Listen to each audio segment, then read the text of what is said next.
الرحمن الرحيم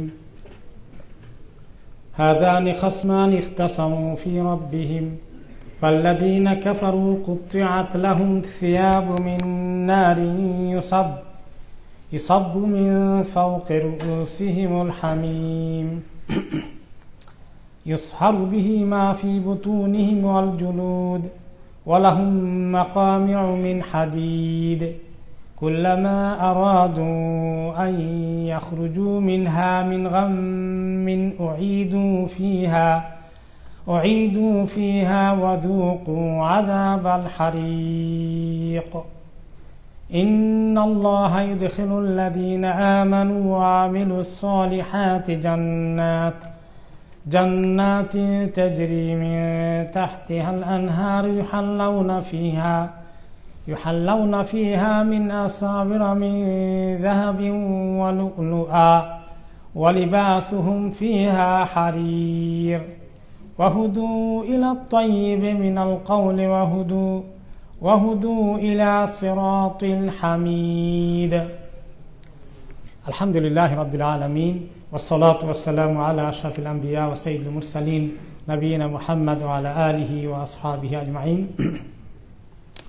আমরা সূরা আল হাজের 19 নম্বর আয়াত থেকে শুরু করছি।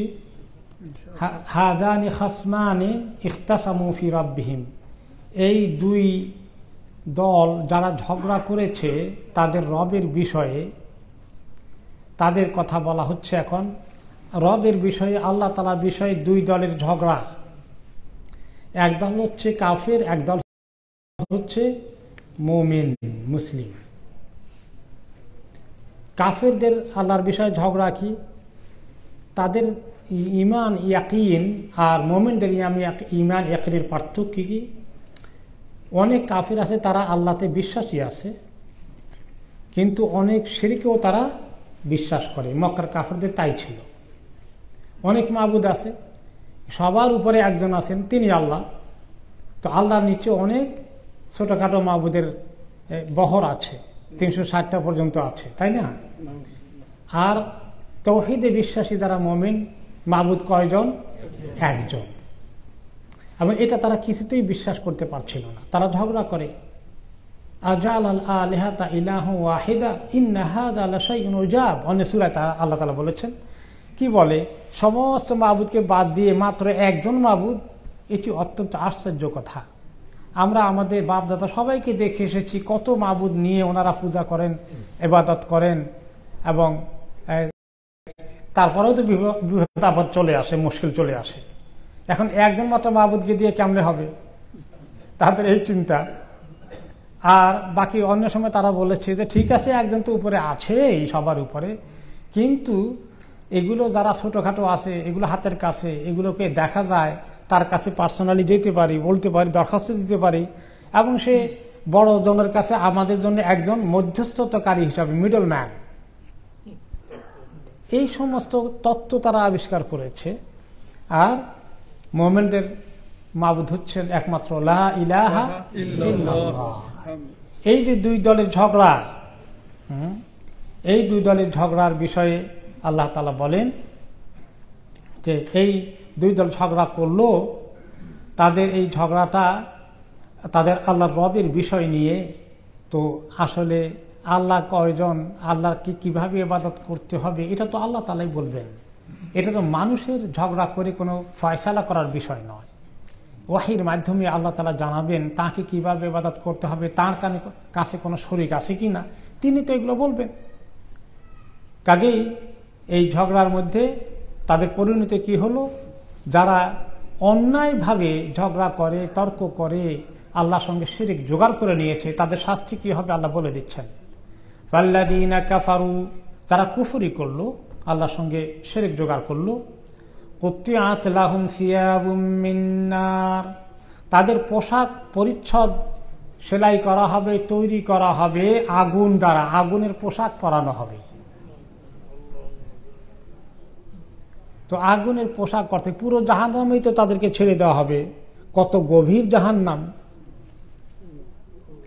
এত গভীর জাহান্নামে আবার আগুনের পোশাক। তার মানে জাহান্নামের আগুন তো এমনি খোলামেলা, তারপর খোলা হবে না, খুব গভীর নিচু হবে। তো এরপরে যখন গায়ের মধ্যে পোশাক দেওয়া হবে একেবারে আগুনের পোশাক, সেটা লেগেই থাকবে সবসময়, কোনো দিকে দৌড়ে টোড়ে কিছু করা যাবে না। শাস্তিটাকে আরো মারাত্মক করার জন্য আগুনের ভিতরে ঢুকানোর পরেও আগুনের পোশাক গায়ে দিয়ে দেওয়া হবে। আল্লাহুম্মা আজরিনা মিনান নার। কত কঠিন হবে এই জাহান্নামের ভয়ে, কত ভীত থাকা দরকার। যাদেরকে জাহান্নামের ভয়ে কথা মনে পড়লে আল্লাহ তাআলা তাদের ভিতরে ভয় সৃষ্টি করেন, চোখের পানি চলে আসে, তাদেরকেই তো আল্লাহ তাআলা বাঁচাবেন। কিন্তু যারা আমরা শুনলাম কিন্তু এত ভয় আসে না, আমাদের কি গতি হবে, কি উপায় হবে? এই জন্য যখনই মনে পড়ে জাহান্নামের কথা, আল্লাহর কাছে পানা চাওয়া, আল্লাহুম্মা আজরিনা মিনান নার। এবং এই আগুন তো পোশাক পরানো হবে, আর ইসাব্বু মিন ফাওকি রুউসিহিমুল হামিম, তাদের মাথার উপর দিক থেকে আবার গরম পানি ঢেলে দেওয়া হবে। এই গরম পানি মাথা ছেদ করে ভিতরে ঢুকবে ভিতরের দিক থেকে। এবং তার পরিণতি কি হবে? গরম পানি ঢুকলে ইসহারু বিহি মা ফি বুতুনিহিম ওয়াল জুলুদ, এই পানি ভিতরে ঢুকে ভিতরে যা আছে ইন্টারনাল, একদম মানুষের শরীরের ভিতরে যা আছে সব কিছু গলে জ্বলে একদম তরল পদার্থ মতো বেরিয়ে যাবে। নাড়ি ভুঁড়ি থেকে শুরু করে কলজা গুদে যা আছে সব একেবারে এই পানির গরমে জ্বলে একদম তরল হয়ে যাবে, লিকুইড হয়ে যাবে, হয়ে বের হয়ে যাবে। আল্লাহুম্মা আজরিনা মিনান নার। কত কঠিন এক শাস্তি। এরপরে আরো অতিরিক্ত শাস্তি তাদের জন্য, ওয়ালাহুম মাকামিউ মিন হাদিদ, তাদের জন্য বিশাল বিশাল লোহার হাতুড়ি তৈরি করা আছে, শুধু আগুনে জ্বলানো হাতুড়ি দিয়ে পিটানো হবে। এক একটা পিটানোর সঙ্গে অনেক সময় পুরো বডি স্ম্যাশড হয়ে যাবে। তো স্ম্যাশ হয়ে শেষ হয়ে গেলে তো আর পিটানো দরকার ছিল না, কিন্তু আবার বডি তৈরি হবে, তার থেকে চলে গিয়েছে, এগুলোকে আবার পুনর্নির্মাণ করা হবে। এই সাইকেল কন্টিনিউ করবে। কুল্লামা আরাদু আন ইয়াখরুজু মিনহা মিন গাম্মিন উঈদু ফিহা, যখনই তারা ইরাদা করবে এখান থেকে বের হতে, তখনই তারা চেষ্টাও করবে কতটুকুন এগিয়ে যাবে, তারপর আবার তাদেরকে সেখানে ধরে নিয়ে উপর করে ফেলে দেওয়া হবে। হামাগুড়ি দিতে দিতে অনেক সময় চেষ্টা করবে যে উপরে উঠা যায় কিনা, কোনো রকমে ভাগা যায় কিনা, পালানো যায় কিনা, অনেক দূর উঠতে পারবে। আল্লাহ তাআলা সুযোগ দেবেন উঠা, আর একটু উঠতে উঠতে যখন একদম কাছে চলে আসবে, হয়তো পার হবে, লাভ দিয়ে জাহান্নাম থেকে বেরিয়ে যাবে, এ সময় আবার ধপ করে ফেলে দেওয়া হবে। উঈদু ফিহা, আবার নিক্ষেপ করা হবে উল্টা করে, আর বলা হবে ওয়াযুকু আযাবাল হারিক, জ্বলন্ত আগুনের স্বাদ গ্রহণ করতে থাকো, নিস্তার নেই তোমাদের। আল্লাহ তাআলার পক্ষ থেকে ফয়সালা হবে, যারা তাওহীদে বিশ্বাসী আর যারা শিরকে বিশ্বাসী। হাদানি খাসমানে, এরা ঝগড়া করেছে, তর্ক করেছে এবং বিতর্ক করেছে, তাদের ফয়সালাটা কিভাবে হবে সেটা আল্লাহ বলে দিচ্ছেন। আর তাদের বিপরীতে যারা তাওহীদে বিশ্বাসী, তাদের কথা গত সপ্তাহে আমরা শুনেছি, শুধু আজকে তরজমাটা পড়ে যাই। ইন্নাল্লাহা ইউদখিলুল্লাযীনা আমানু ওয়া আমিলুস সালিহাত, আর যারা আরেক দল ঈমানদার তাওহীদে বিশ্বাসী, তাদেরকে আল্লাহ তাআলা এবং নেক আমল করেছে জান্নাতে প্রবেশ করাবেন, তাজরি মিন তাহতিহাল আনহার, যার নিচে দ্বারা কি সুন্দর পানি প্রবাহিত হচ্ছে। কোথায় আগুন, কোথায় বাগান আর পানি। ইউহাল্লাউনা ফিহা মিন আসাওিরা মিন যাহাবিন ওয়া লুআ, তাদেরকে পরিধান করানো হবে অলংকার আদি, সোনা এবং মণিমুক্তার। এবং একটা হাদিসে এসেছে, যেটা শুনেছিলাম আমরা গত সপ্তাহে বোধহয়, যে মুমিনের ওযুর জায়গা হাত যতদূর দেওয়া হয় ততটুকু অলংকার দিয়ে, চুড়ি দিয়ে, আসাওয়ের মানে চুড়ি পরিয়ে দেওয়া হবে এবং মণিমুক্তার। ওয়ালিবাসুহুম ফিহা হারির, আর তাদের পোশাক পরিচ্ছদ হবে সবকিছু রেশমি পোশাক, সাধারণ কোনো পোশাক নয়। ওয়াহুদু ইলা তাইয়্যিবি মিনাল কাওলি ওয়াহুদু ইলা সিরাতিল হামিদ, আর তারা জান্নাতে অনেক সুন্দর কথা বলার দিকে তাদেরকে ধাবিত করা হবে। কোনো বাজে কথা, কেউ কাকে গল্প গুজব করতে গিয়ে মাঝে মধ্যে আমাদের মধ্যে আমরা যোগ করিও কষ্ট দেই, অথবা খোঁচা দিয়ে কথা বলি, অথবা ভালো কথা বলতে বলতে হঠাৎ করে তর্ক শুরু হয়ে গেল, হঠাৎ করে মারমুখী হয়ে গেলাম, এগুলো কিছু হবে না। কোনো কথা, বাজে কথা, কষ্ট দেওয়ার মতো, পাওয়ার মতো কোনো কথা নেই, শুধু সুন্দর কথা, ভালো কথা। কারণ তারা দুনিয়াতে ভালো কথা বলেছিল, দুনিয়াতে তারা ভালো কথা বলতো। দুনিয়া ভালো কথার লিস্ট আমরা গত সপ্তাহে শুনেছিলাম, মনে আছে তো? সেটা থাকবে যে দুনিয়াতে ভালো কথা, কোরআন, হাদিস, দ্বীনের কথা, আল্লাহর জিকির, দোয়া, আজকার, ইবাদত, একে অপরকে সুন্দর কথা বলা, কাউকে কষ্ট দিয়ে কথা না বলা। আর ওয়াহুদু ইলা সিরাতিল হামিদ, তাদেরকে যে আল্লাহ তাআলার পক্ষ থেকে প্রশংসিত রাস্তা, যে রাস্তাটা অত্যন্ত আল্লাহ তাআলা প্রশংসা করেছেন, যে রাস্তা জান্নাতে নিয়ে যাবে, সেই রাস্তার দিকে আল্লাহ তাআলা তাদেরকে হিদায়াত দিয়ে দিয়েছিলেন। তারপরে 25 নম্বর আয়াতের তর্জমা করে যাই। আল্লাহ তাআলা বলেন ইন্নাল্লাযীনা কাফারু, আবার কাফেরদের কথা এনেছেন, যারা কুফরি করেছে, ইসলাম বাদ দিয়ে কুফরি রাস্তায় গিয়েছে। ওয়ায়াসুদ্দুনা আন সাবিলিল্লাহ, তা তো শুধু নয় যে তারা আল্লাহর রাস্তা থেকে মানুষদেরকে আটকায়, আল্লাহর রাস্তা থেকে মানুষদেরকে সরিয়ে নিয়ে যায়, মানুষ যাতে ইসলামের দিকে না আসে। এবং এটা মক্কার কাফেরগণ তাই করত। নবী করিম সাল্লাল্লাহু আলাইহি ওয়াসাল্লাম যখন দাওয়াত দিতে যেতেন কোনো কোনো জায়গায়, তার পেছনে পেছনে আবু জাহাল, আবু লাহাব যেত। ওনার কথা শেষ হয়ে গেলে বলতো, এর কথা শুনবা না, এই পরিবারের মধ্যে ঝগড়া লাগিয়ে দেয়, আমাদের সমাজে বিশৃঙ্খলা সৃষ্টি করেছে, এই হঠকারী, এই জ্ঞানজাম সৃষ্টিকারী, ফিতনা ফাসাদ সৃষ্টিকারী, খবরদার তার কথা শুনবা না, বাপদাদার ধর্মকে সে গালিগালাজ করে। এগুলোকে মানুষকে কনফিউজ করে দিত। আজকালও কনফিউজ করে ইসলামের বিরুদ্ধে, করে না? মিডিয়াগুলো কোন কাজে? তাদের বড় পরিকল্পনা ইসলাম থেকে মানুষকে দূরে রাখা, ইসলামের ব্যাপারে মানুষকে এবং মুসলমানদের বিভিন্ন বিষয় নিয়ে এমনভাবে ফলাও করা যাতে করে সারা দুনিয়ার সাধারণ মানুষগুলো ইসলাম কবুল না করে। যদি মিডিয়া এরকম নেগেটিভ প্রপাগান্ডা না করতো, তাদের ধারণা যে পজিটিভ ইসলাম অনেক দূর ছড়িয়ে যেত, ইসলামের পজিটিভ মেসেজটা। কিন্তু তারা মানুষের কাছে ইসলামের ব্যাপারে অত্যন্ত নেগেটিভ প্রপাগান্ডা ছড়িয়ে দেয়। আরবরা সেটাই করেছিল। ইয়াসুদ্দুনা আন সাবিলিল্লাহ, আল্লাহর রাস্তা থেকে মানুষকে সরিয়ে নেওয়ার পরিকল্পনা এবং ষড়যন্ত্রে তারা সারা দিন রাত ব্যস্ত। ওয়াল মসজিদুল হারাম, আর এই মসজিদে হারাম আসতে দেয়নি মোমেনদেরকে। মদিনা চলে গিয়েছিলেন, কত শখ ছিল যে ওনারা হজ করবেন, ওমরা করবেন, আসতে পারেননি। এমনকি হুদায়বিয়ার সন্ধির সময় ওমরা করতে আসলেন, তারপরে আটকিয়ে দিল, তাই না? এইভাবে করে তারা, এই যে জালিমরা, আল্লাহর ঘর থেকে, আল্লাহর ইবাদত থেকে মানুষকে বঞ্চিত করছে। যে ঘরটাকে বানিয়েছিলেন কে? ইব্রাহিম আলাইহিস সালাম। আল্লাহর ইবাদত করতে সেই করে আল্লাহর ইবাদত চলবে না, বরঞ্চ মূর্তির ইবাদত চলবে। এখন মুসলিম দেশে ইসলামের আমল করা কঠিন হয়ে গেছে, কিন্তু শিরকের আমল, মূর্তিগুলোর ইবাদত খুব ভালো করে চলে, কোনো আপত্তি নাই। এগুলাকে উৎসাহিত করার বহু ব্যবস্থা আছে। আর ইসলামের কাজকে কেমনে বন্ধ করা যায় তার জন্য বহু ব্যবস্থা নেওয়া হয়। তো কাফেরদের থেকে, ওই সমাজ থেকে অনেক কাছাকাছি চলে এসেছে, তাই না? পৃথিবীর মুসলিম দেশগুলো পর্যন্ত। তো এই মসজিদে হারাম, এটা কি, কত বড় একটি নিয়ামত পৃথিবীতে আল্লাহ। এই যে মসজিদ হারাম, মসজিদ হারাম মানে অর্থ কি? হুরমত বলি আমরা কিছুটা বুঝি, মানে যার সম্মান করা হয়, সম্মানিত। এই মসজিদটা অনেক সম্মানিত, এখানে অনেক কিছু নিষেধ আছে, তার আশেপাশেও অনেক কিছু নিষেধ আছে। এই জন্য এটা মসজিদ হারাম। তো আপনারা বলবেন হালালের বিপরীতে হারাম, হারাম তো খুব খারাপ জিনিস।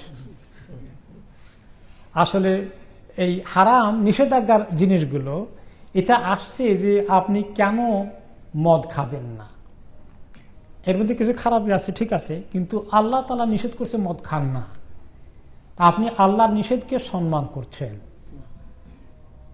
এই অর্থে হলো হারাম, যে আল্লাহর নিষেধাজ্ঞার জিনিস আমরা এটা করব না, বিরত থাকব, এভাবে আল্লাহকে সম্মান করছি। আল্লাহ হুকুম মেনে আল্লাহকে আমরা মানছি, তাকে আমরা সে শান দিচ্ছি যেটা তিনি উপযুক্ত, তার নাফরমানি করি না। এই জন্য হারামগুলোর নাম ওই জায়গা থেকে এসেছে। হারাম মানে বিশ্রী, খারাপ, এই অর্থে হারাম নয়। তা আমরা বলি যে অনেক ওনার আল্লাহর ঘরের অনেক হুরমত আছে, কিছুটা বুঝি, হুরমত ব্যবহার করি আমরা। হ্যাঁ, তো এই অর্থে যে সম্মানের জিনিস, যেমন বাংলাতে বা ইংলিশে বলে ইউনিভার্সিটি ক্যাম্পাস বলে না, আল আরবিতে বলে আল হারামুল জামিঈ, আল হারামুল জামিঈ, তার মানে বিশ্ববিদ্যালয়ের ক্যাম্পাস। এখানে অনেকগুলো কাজ নিষেধ। কোনো কোনো দেশে এমন নিয়ম আছে যে ভাইস চ্যান্সেলরের অনুমতি ছাড়া পুলিশ সেখানে ঢুকতে পারবে না, তাই না? তো এই যে একটা হুরমত, তার একটা শান, তার একটা মর্তবা, এইটাকে, এই ঘরকে আল্লাহ তাআলা ওই রকম একটা মর্তবা দিয়ে বানিয়েছেন। আল্লাযী জাআলনাহু, যে ঘরকে আমি বানিয়েছি, লিন্নাসে, মানুষের জন্যে, মানুষ সেখানে গিয়ে আল্লাহর ইবাদত করবে।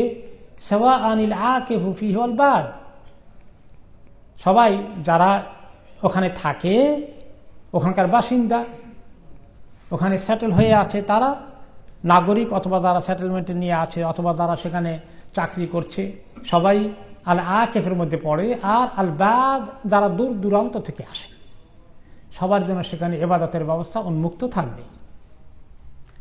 কিন্তু এই পবিত্র এলাকায় কেউ যদি কোনো নষ্টামি করে, ওমাই ইউরিদ ফীহি বিইলহাদিন বিযুলম, যে ব্যক্তি এখানে কোনো ইলহাদ করতে চায়, যে ব্যক্তি এখানে সীমা লঙ্ঘন করে, যে ব্যক্তি এখানে কোনো ধরনের বড় গুনাহ করে, এখানে কোনো ফিতনা ফাসাদ সৃষ্টি করে, এখানে রক্তপাত ঘটায়, যে কোনো অন্যায় করে, যে কোনো গুনাহ করে, নুযিক্কু মিন আযাবিন আলীম, আমি তাকে অনেক কঠিন শাস্তির স্বাদ আস্বাদন করাবো। সেখানে কোনো ধরনের গুনাহ করলে এটার শাস্তি অনেক বেশি হবে। এই জন্য ইবনে আব্বাস রাদিয়াল্লাহু আনহু বলেছেন যে অন্য জায়গায় 70টা কবিরা গুনাহ করার তুলনায় আল্লাহর ঘরে একটা কবিরা গুনাহ করা আমার কাছে আরো বেশি ভয়ঙ্কর। আল্লাহর ঘরে একটা কবিরা গুনাহ করলে যে ক্ষতি হবে, আমার কাছে অন্য জায়গায় 70টা গুনার থেকেও সেটা বেশি ক্ষতির কারণ হয়ে যাবে। এই জন্য অনেক সাহাবীদের মধ্যে, সালফে সালেহিন তাবেঈদের মধ্যে অনেকেই মক্কা শহরে বসবাস করতেন না ভয়ের কারণে। এই হারাম এরিয়া যেটা আছে, হারাম এরিয়ার বাইরে গিয়ে থাকতেন, ওখান থেকে এসে তাও করতে সাই করতেন, পাশে থাকতেনও না। যে এখানে কোন কথাবার্তা, কোন প্রসঙ্গে কোন গুনাহ হয়ে যায়, এখানে গুনাহ আল্লাহ তাআলা এই আয়াতে বলে দিয়েছেন, এইখানে যে জুলুম করবে, গুনাহ করবে, তাকে আমি কঠিন শাস্তি দেব, এই ভয়ে। তা আমরা যে হজ ওমরায় দৌড় দেই, পাসপোর্ট আর ভিসা নিয়ে, আর একটু টাকা পয়সা আল্লাহ দিয়েছে, হোটেল বুকিং করলাম, ওখানে গিয়ে যদি আমরা আমাদের এই মুখের, চোখের বিভিন্ন রকমের গুনাহ যদি কন্ট্রোল না করতে পারি, তাহলে কিন্তু অনেক ক্ষতিগ্রস্ত হয়ে যাব। খুব সাবধান ওখানে যতক্ষণ আসি, যেন কোনো গুনাহ ওখানে না হয়। কথাবার্তা, বন্ধু বান্ধবের সঙ্গে যদি গীবত চর্চা শুরু হয়ে যায়, তো ওই জায়গায় গীবত অন্য জায়গার গীবতের তুলনায় অনেক সুগুণ বেশি। খুব সাবধান, খুব সাবধান।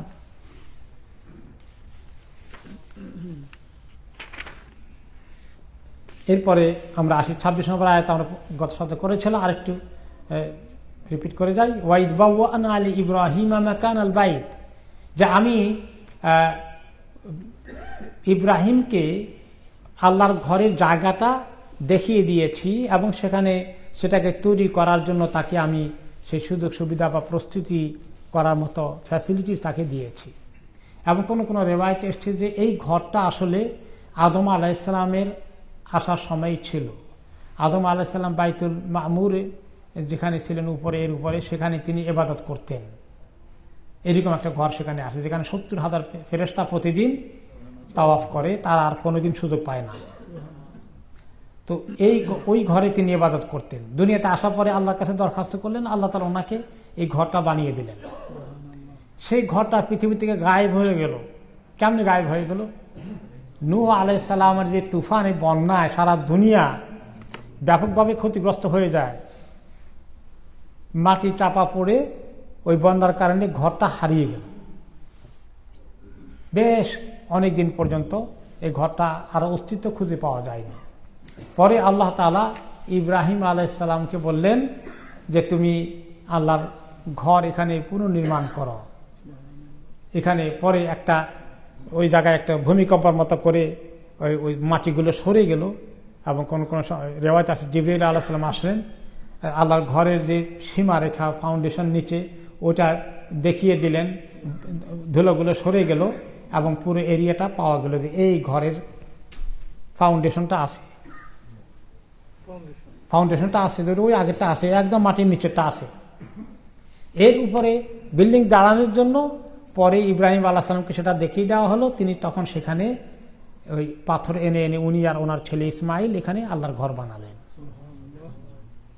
তো সে কথা আল্লাহ বলছে যে ওই বাওয়ানা আলী ইব্রাহিম মাকান আল বাইত, আমি ইব্রাহিমকে একদম চিহ্নিত করে দিলাম, ঠিক করে বুঝিয়ে দিলাম আল্লাহর ঘরের জায়গাটা কোনটা। আর এই ঘর বানানোর পরে তুমি কি করবে, আল্লাহ তুশরিক বি শাইআ, খবরদার এখানে কোনো শিরক করবে না। তো আল্লাহ নবী ইব্রাহিমকে জানেন না যে শিরক করতে হবে না, তিনি জানেন না, জানেন, ওনাকে বলা দরকার কি? তার মানে ওনার মাধ্যমে সারা পৃথিবীর মানুষকে শুনিয়ে দেওয়া হলো আল্লাহর ঘরে শিরক করা যাবে না। তার ওই ওনার আওলাদলাই পরবর্তী পর্যায়ে শিরক করে ফেলল। আমর ইবনে লুহাই ইব্রাহিম আলাইহিস সালামের পরবর্তী বংশধর, তার ভিত্তিতে কোরাইশের সবাই শেষ পর্যন্ত প্রায় মুশরিকি হয়ে গেল। তারা সেখানে শিরক করত আর দাবি করতো আমরা তো ইব্রাহিম আলাইহিস সালামের বংশধর, তাদের সারাফত কোরাইশ বংশের সারা আরবে আছে। কিন্তু তারা যে এখন মুশরিক হয়ে গেছে, এটা যে কত খারাপ জিনিস, ইব্রাহিম আলাইহিস সালাম তো এটা করেননি। এমনকি স্বয়ং ইব্রাহিম আলাইহিস সালামের মূর্তি ছিল কাবাঘরের ভিতরে। মক্কা বিজয়ের পরে নবী করিম সাল্লাল্লাহু আলাইহি ওয়াসাল্লাম সেটা ভেঙে ফেলে। ইব্রাহিম আলাইহিস সালাম, ইসমাইল আলাইহিস সালামের মূর্তিগুলো ছিল। তো তুমি এখানে শিরক করবে না। ওয়াতাহির বাইতিয়া, আমার ঘরকে পবিত্র করে রাখবে। লিত্তাইফিন ওয়াল কাইমিন ওয়ার রুকআই সুজুদ, যারা তাওয়াফ করতে আসে, যারা কিয়াম করতে আসে। কিয়াম অর্থ কি? আমাদের আরেক রকমের কিয়াম আছে, ওইটা নাকি নামাজের কিয়াম, কিয়ামুল লাইল বলি আমরা। ওকে, তো এই কুমিল লাইলা, রাতের কিয়াম মানে তাহাজ্জুদ পড়া, নামাজ পড়া। তো কিয়াম মানে নামাজ। কোন কোন সময় আল্লাহ তাআলা নামাজকে সালাত বলে উল্লেখ করেছেন, কোন সময় একটা অংশ উল্লেখ করেছেন। এটাকে একটা উসুল হলো আরবিতে তাসমিয়াতুল জুজ বিসমিল কুল, একটা অংশ বলে পুরো জিনিসটাকে বোঝানো হয়। আমরা মানুষকে বুঝি যে আপনি বললেন সেদিন ওখানে আসছেন, আমি আপনার চেহারা তো দেখি নাই। তার অর্থ কি যে চেহারা শুধু দেখিনি, আপনার হাত পা সব দেখছি, মানে আপনাকেই দেখি নাই। তো বলি যে না, আপনার চেহারা তো দেখা গেল না। তো এইরকম কাবা ঘরের যারা আসবে, তারা তাওয়াফ করতে আসবে, কেউ কায়েম কিয়াম মানে নামাজ পড়তে আসবে, কেউ রুকু করতে আসবে, কেউ সুজুদ করতে আসবে। তো রুকু দ্বারাও রুক্কা বলতে রুকু কারি এবং সুজুদ সেজদাকারী যারা আছে তারা এই সবাই এগুলো নামাজই বোঝানো হচ্ছে। আলাদা কেউ সেজদা করে না, নামাজের তেলাওয়াতের কোরআনের সেজদা ছাড়া। আর আলাদা কেউ রুকু করে না, কোনো সময় আলাদা এমনি দাঁড়িয়ে থাকে না, সবগুলোই বোঝানো হচ্ছে নামাজ। তাহলে আল্লাহর ঘরে দুটো কাজ বেশি হবে, একটা হলো তাওয়াফ আর একটা সালাত। এই দুটা ইবাদত সবচেয়ে বেশি ওই জায়গায় করার জন্য। বাকি কোরআন তেলাওয়াত, তাসবিহাত, আযকার, দোয়া সব ঠিক আছে, কিন্তু এই দুইটা সেরা। তাওয়াফ তো আর কোনো জায়গায় পৃথিবীতে হয় না, ওখানে হয়। কাজে ওখানে যত বেশি তাওয়াফ করা যায় সুযোগ থাকে। আর এক এক রাকাত নামাজে 1,00,000 রাকাতে সওয়াব মিলবে। এই দুটোকে ওখানে উল্লেখ করা হয়েছে যে এই দুটো করার জন্য তাদের ঘরকে তোমরা পবিত্র করে রাখো। এই পবিত্রের অর্থ কি? একটা অর্থ হলো যে শিরক থেকে পবিত্র করে রাখো, ওখানে যেন কোনো শিরক না চলে ওই জায়গার মধ্যে। শুধু শিরক নয়, অন্য গুনাহ খাতাও যেন না থাকে। মহিলারা সেখানে যাবে, তাদের পর্দা কেমন করতে হবে? অনেক ভালো পর্দা করতে হবে। কিছু মহিলা ওখানেও যায়, মনে হয় তারা হলিডে করতে এসেছে, গায়ের কাপড় চোপড় পর্দা পুষে দেওয়ার কোনো খবর নাই। আল্লাহর ঘরের ওখানে গিয়ে বেপর্দা চলে, যদি পর্দাকে কমিয়ে দেয়, নামকাও আসতে একটা কিছু গায়ের মধ্যে রাখে বোরকার মতো, কিন্তু আসলে ভিতরে পর্দার কোনো খবর নেই, এটা কিন্তু অনেক বড় গুনাহ। খবরদার, মহিলারা যারা আল্লাহর ঘরে যাবেন, নিজেদের সৌন্দর্যকে পরিপূর্ণ ঢেকে রাখতে হবে। পর্দা কেন? যে আপনার সৌন্দর্য যেন পরপুরুষের দৃষ্টিতে না পড়ে। কাভার করতে হবে, হাইড করতে হবে, নিজের সৌন্দর্যকে লুকাতে হবে। তো এই গুনাহ থেকে, শিরক থেকে মুক্ত করা, তারপরে এখলাস লাগবে। আমি এতবার হজ করতে গিয়েছি, আমি এতবার উমরা করেছি, অনেকে লিস্ট দেয় আবার। হ্যাঁ, তারপরে আমাদের দেশ থেকে তো এটা আগে বেশি ছিল, হজে যাওয়ার আগেই পত্রিকায় বিজ্ঞাপন দিত, এখন দেয় কিনা আজকাল জানি না, দিত আমি হজে যাচ্ছি, আপনারা সবাই দোয়া করবেন। হ্যাঁ, এরকম করে পত্রিকা প্রায় আমাদের ছাত্র বয়সে দেখেছি পত্রিকা এগুলো আসতো, তাই না?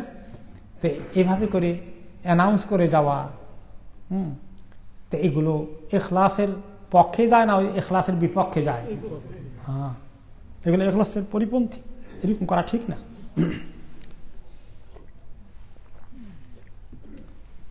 এরপরে তাহলে ইখলাস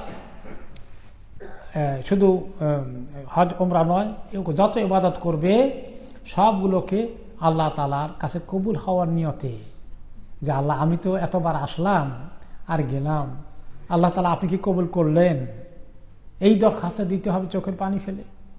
আমি শুধু যদি বলি কনফিডেন্স, আমি 4 বার হজ করেছি, আমি 20 বার ওমরা করেছি, হ্যাঁ আমার তো মানে এত সৌভাগ্যের কারণ হয়েছে, আল্লাহ হয়তো 1 বার ওয়ালার যেটা কবুল হয়েছে আরেকজনের 20 বার ওয়ালাটাও সেই কবুল হয়নি, ঠিক কিনা? ইন্নাল্লাহ, আল্লাহ তাআলা কবুল করেন কার থেকে? যাদেরকে আল্লাহ পছন্দ করেন, একদম ইখলাসের পরিপূর্ণতা, শুধু আল্লাহকে খুশি করার জন্য অস্থির হয়ে যারা করে, সেটাই আল্লাহ তাআলা কবুল করেন। এছাড়া আরো হতে পারে যে এই তাহের দ্বারা, পবিত্রতা বলতে নাপাকি যেন সেখানে না থাকে, ময়লা আবর্জনা যেন না থাকে, সারাদিন মানুষ ইবাদত করবে, তাওয়াফ করবে, নামাজ পড়বে, এই ঘরকে পরিচ্ছন্ন রাখা। এই জন্য যুগে যুগে সরকারগুলো তাই করে, অবশ্য কিছুটা পরিষ্কার পরিচ্ছন্নতার গুরুত্ব যথেষ্ট দেওয়া হয়, কারণ এত লোক যাবে, এটাকে রেগুলার ওয়াশ না করালে কত লোকের জান সেখানে গিয়ে পলিউটেড করে ফেলবে, তাই না? এটা একটা ভালো জিনিস যে আমরা আগের সরকারগুলোকে তো দেখি নাই, তারপরে আমাদের জীবদ্দশায় যাদেরকে দেখেছি তারা মোটামুটি ক্লিনিংটাকে যথেষ্ট গুরুত্ব দিয়েছে, দেওয়া উচিত, যাতে সেখান থেকে মানুষ গিয়ে অসুস্থ না হয়ে আসে বিভিন্ন জার্মের কারণে। এখন এই ঘর আল্লাহ তাআলা বলছে ওয়াতাহির বাইতিয়া, আমার ঘরকে পবিত্র করো। তো এই ঘরের অর্থ কি? আমাদের ঘর বলে আমাদের থাকার জন্য, আল্লাহর ঘর বলতে তো এরকম কিছু না, এটা আল্লাহর ইবাদতের ঘর। তো আল্লাহ তাআলার ইবাদতের ঘর না বলে আমার নিজের ঘর বলেছেন, বাইতি আমার ঘরে। আমরা অনেকে বলি আল্লাহর বাড়ি গেলাম, তো বাড়ি আল্লাহর তো এরকম কোনো বাড়ির সঙ্গে তো তুমি আর সীমাবদ্ধ নন। এটা কেন বলা হয়েছে? এই ঘরের শরফকে, এই ঘরের সম্মানকে অনেক বাড়ানোর জন্য বলা হয়েছে। মনে হয় এটা ডাইরেক্ট আল্লাহর ঘরের মতো, যদি সব মসজিদই বাইতুল্লাহ, সব মসজিদই আল্লাহর ঘর, কিন্তু সেই ঘরটা খাস আল্লাহর ঘর, যেটাকে শুধুমাত্র বানানো হয়েছে সারা দুনিয়ার মানুষের জন্য একটি ঘর, যেখানে মানুষের কিবলা হয়ে আছে। শুধু ওইখানে যারা থাকে তা নয়, যারা পৃথিবীর যে কোনো জায়গায় থাকে তারা সালাত আদায় করবে কোন দিকে ফিরে? এই কিবলার দিকে। তাহলে এত বড় তার মর্যাদা। এখন ওই ঘরের দিকে নামাজ পড়তে হবে। এই দেশ থেকে ওইখানে কেবলা ঠিক করা একদম বরাবর হয় কি? এই জন্য বলা হয়েছে জিহাতুল কেবলা, কেবলার দিকে, কেবলা বরাবর একদম এরকম করা সম্ভব না। আর যখন আপনি কাবা দেখবেন ওইখানে ফিজিক্যালি, তখন কিন্তু কাবার দিকে আপনার ফেস থাকা লাগবে। কাবা আছে এদিকে, আপনি এদিকে দাঁড়ালেন তো হবে না, একদম ওদিকে তাকাবেন। আর যারা অনেক দূরে আছি তারা কিন্তু একদম একদম একদম পিন দিয়ে একেবারে নির্ণয় করা যাবে যে আমি একদম কেবলার সামনে আছি, এটা অসম্ভব। এমনকি এই যে এখন পাওয়া যায়, এটাকে কি বলে, কম্পাস পাওয়া যায়। এই কম্পাসটাও কিন্তু অনেক সময় রং ডাইরেকশন দেয়। এখানে কেন্টে একটা মসজিদ হয়েছে, সেখানে আপনার ওই অনেকে কম্পাস দিয়ে দেখেছেন যে কেবলা বরাবর হয় না, কেমন জানি একদিকে থাকে। এটা নিয়ে বিরাট ইস্যু, কোনো কোনো মুসলিম নামাজ পড়া বন্ধ করে দিয়েছেন যে এই মসজিদের কেবলা ঠিক নাই। হ্যাঁ, তো একজন আমাদের এই মসজিদে কম্পাস দিয়ে দেখলেন যে এখানেও দেখা যায় ঠিক নাই। তো আসলে এই কম্পাসগুলোও ঠিক নাই। তো আপনার চিন্তার কারণ নাই, আপনি অন্য এক জায়গায় আছেন।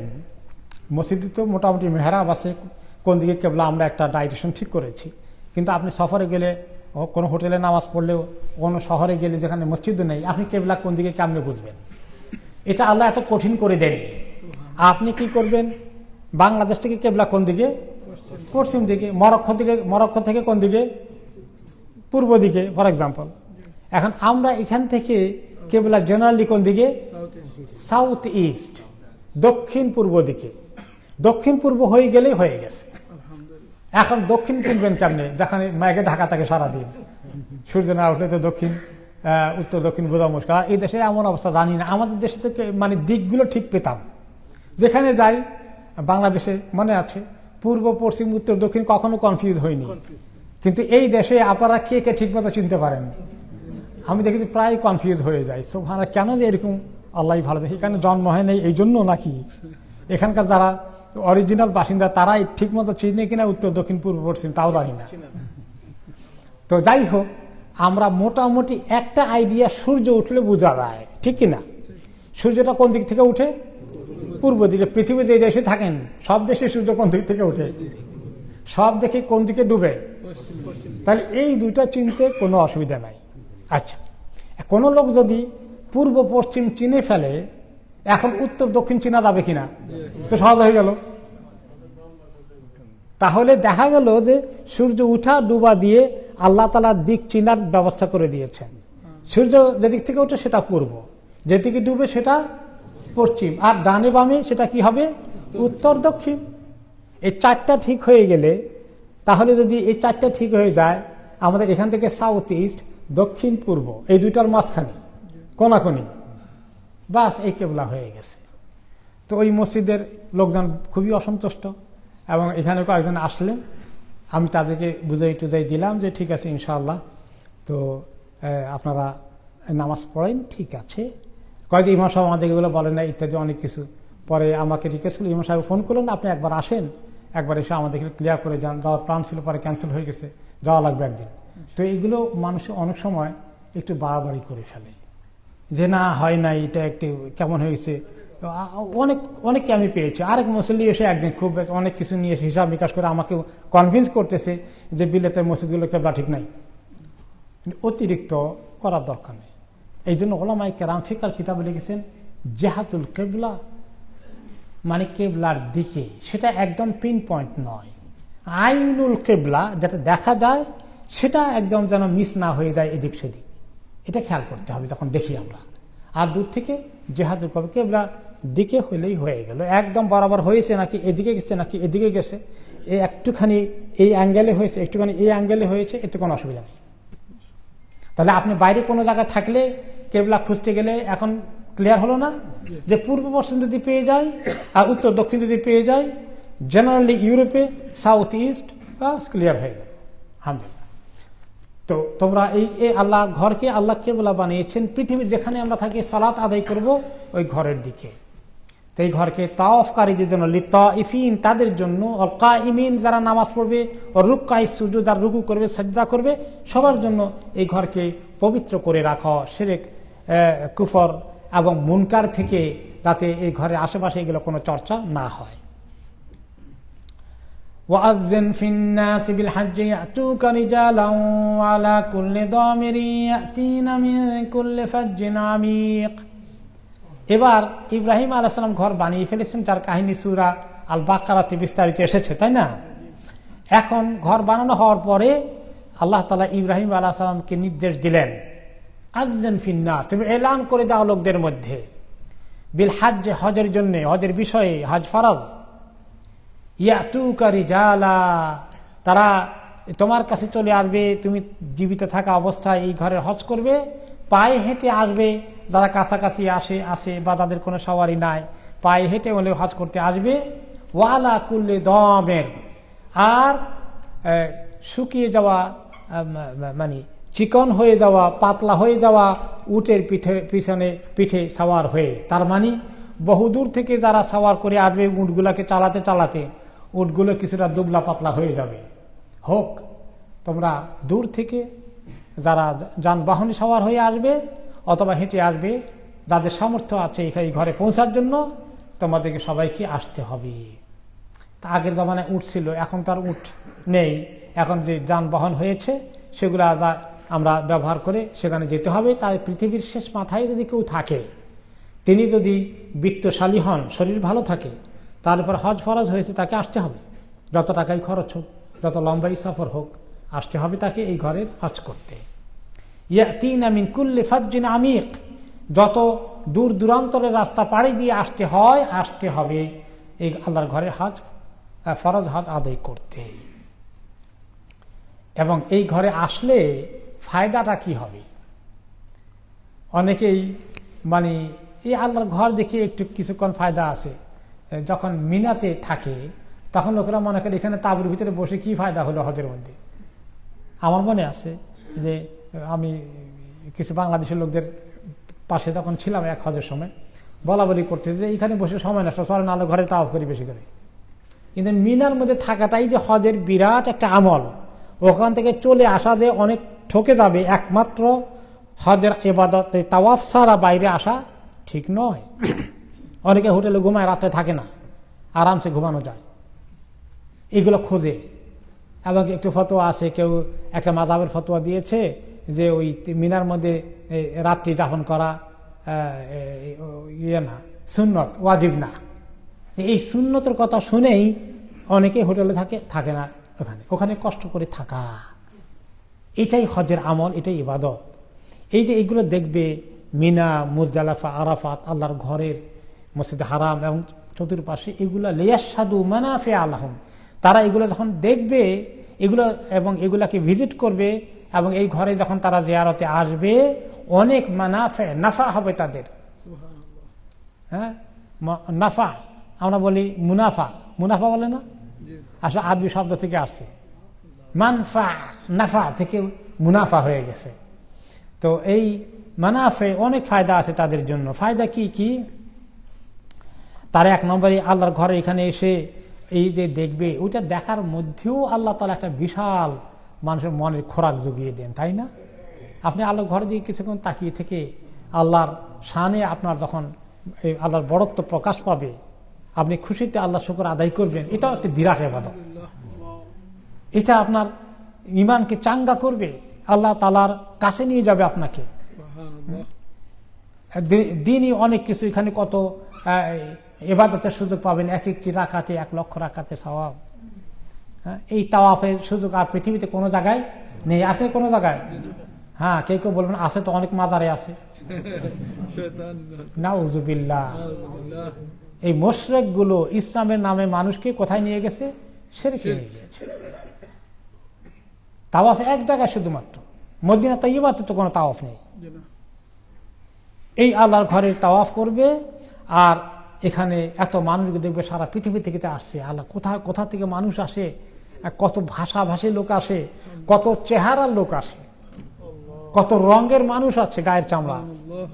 আল্লাহর কুদরত দেখে আল্লাহর সৃষ্টিকর্তার তার ক্ষমতা আপনার কাছে মানে পরিষ্কার হয়ে যাবে। এত এত দিনই মানুষকে আপনি দেখবেন, আপনার মহব্বত সৃষ্টি হয়ে যাবে। সেখানে ছাড়া কিছু ইবাদত আছে পৃথিবীর কোনো জায়গায় করা যায় না। তাওয়াফ কোনো জায়গায় করা যায় না, সাই কোনো জায়গায় করা যায় না, হজও কোনো জায়গায় করা যায় না। আবার কোনো কেউ আছে যে বিশাল একটা জমায়েত করলে মানুষের ইসলামী, এটা গরিবের হজ হয়ে যায়, নাউযুবিল্লাহ। এরকম আবার কিছু অন্যায় কথা কেউ প্রচার করতে শোনা যায়, বেহুদা কথাই, কত জঘন্য অন্যায় কথা, এই জাতীয় কথা মুখে উচ্চারণ করা। এই হলো মানাফে, এটা সব দিনই মানাফে। আগের জামানায় আমাদের দেশে ওলামায়ে কেরাম সেখানে যেতেন, হজ ওমরা করতে গিয়ে লেখাপড়া করতেন।